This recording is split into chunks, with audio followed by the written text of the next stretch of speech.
This is Lawrence Watkins with the Black Financial Channel, and welcome to the Financial Juneteenth 5. These are my 5 most interesting articles related to Black wealth today, which is September 21st, 2020. So let's get started. All right, so this is the first article. It's by the World Economic Forum. The title of the article is This is How Systematic Racism is Hampering Progress Around the World. So we often, as Americans, look at systematic racism as being a uniquely American thing, but this article really shows how systematic racism is playing out in other countries such as France, Brazil, and of course the United States as well. So of course they talk here between the wealth gap between whites and blacks is projected to cost the United States economy between $1 trillion and $1.5 trillion in lost consumption and investment over, I guess, the next decade or so between 2019 and 2028. So I thought this article was a very good, I guess, history in terms of what systematic racism and how it has evolved in different countries over time, and then also what it really looks like moving forward if we don't actually correct this particular problem. So I would definitely recommend that you all check out this article. It's on the weforum.org. Of course, the link for this article will be in the description, but that is the World Economic Forum. The next two actually comes from one national site with Bloomberg, but the other one, I believe Minneapolis Star Tribune is where it's located. So Minneapolis, Minnesota. I thought this was cool or interesting because both of these articles talk about CDFIs. So CDFIs stand for, I always forget, like community. There we go. Community Development Financial Institutions. The first is a spotlight on Darren Williams, who's over the Southern Bank Corp. He's pitching traditional banking to the untrusting and the unbanked. So CDFIs have been big during this pandemic because they have been ways to funnel money to rural communities and communities that may not necessarily trust the banking system. So both of these articles talk, very in depth in regards to banking statuses and the importance of CDFIs currently with the United States in terms of banking and wealth creation, especially in rural areas. So this was talking about Mississippi, the Delta, and talking about a lot of other things as well. The same goes for this in terms of taking CDFIs. Both play a major role. One was more, this one from the Bloomberg was more of a piece about Darren, while this one talks about how to even financing odds for women and minority-owned companies. As small businesses embark on long recoveries, the community development ecosystem will play a critical role in expanding access to capital. With a lot of these articles, especially the articles that I'm going to be showing in a couple of minutes, this idea of networks keeps coming up. So they talk about, let's see, the ecosystem. So ecosystem and networks keep coming up. We're going to get to that as it relates to housing and land development here in one moment as well. The next article that I want to bring up is from prospect.org. So Prospects, I think Robert Reich and a few other people started this back in the early 90s as I guess, counter movement to the conservative movement. But they wrote an article of their site in terms of what happened to Milwaukee's Black middle class. I think this is a very interesting read. It talks about Democrats will need the support of a Wisconsin city battered by deindustrialization and deunionization as well.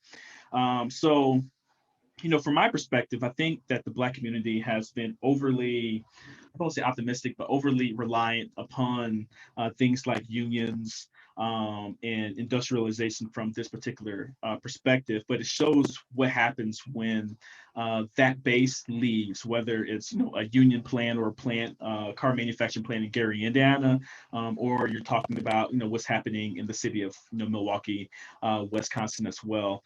We're always the first to, I guess, get the brunt of those companies actually leaving and the lack of jobs and that type of thing as well. So this article actually is available in audio form. Also, you can visit it at prospect.org, but the link will be in the description.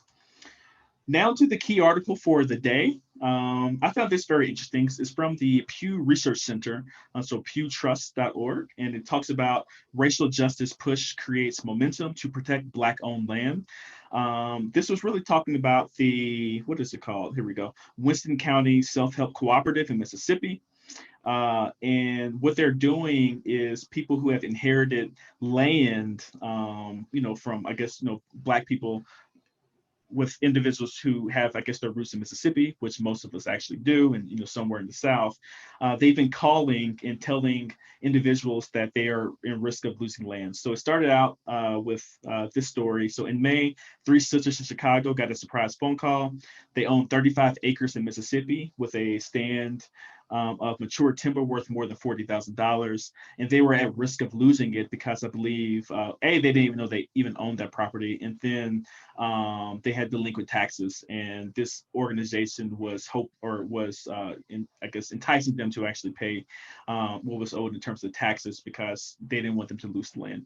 And I think this is the big problem with, I guess, the Black community currently, as well, is we don't necessarily know we own this land, or little small things can really add up. I was interviewing someone, Kimlia Reed Sherman, on maybe last Thursday or Friday, and she was talking about how someone, I think they lost their house because they had an $86 tax bill that wasn't paid on time, and they ended up losing, that particular property. So this happens, over and over. But this is, I guess, a systematic solution, or not even systematic, an organization trying to really help with this problem in hopes of turning this into a systematic solution, so Black people can start to pass on this land in terms of generational wealth, that type of thing as well.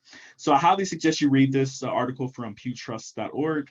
And last, which is somewhat related to this article, and the article about CDFIs, the community banks. This is from arcpaper.com, so the architect's newspaper. Build something big. How to bolster Black America and build millions of affordable housing units by 2030.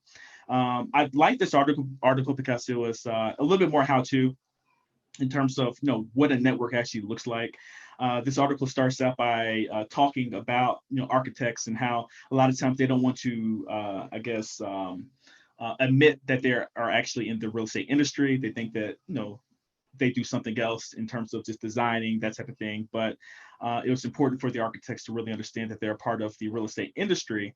And it was talking about, like, whether you're talking about brokers, contractors, developers, architects, all that make up the real estate industry, the collection of entities, most with memberships comprising less than 2% or less of the respective national accrediting bodies, right?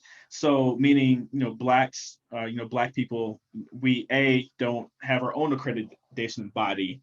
So that's the first piece of it. And then B, the organizations that we do have that are a part of these, we only make up, I guess, less than 2% of those particular industries. So it talks about, what would it look like to create a network or a system to actually get Black housing built. So I think this relates actually to the land in Mississippi too. Like, what would happen if we can, build on some of that land, in a systematic way, but using some of these networks of builders, because, as you see from here, there are a lot of different organizations and things that are necessary to build out land and create real estate, from, financial institutions to brokers to contractors to fabricators and so on and so forth.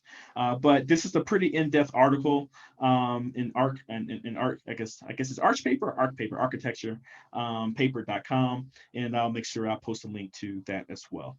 So those are my top 5, in this case 6 most interesting articles of the day.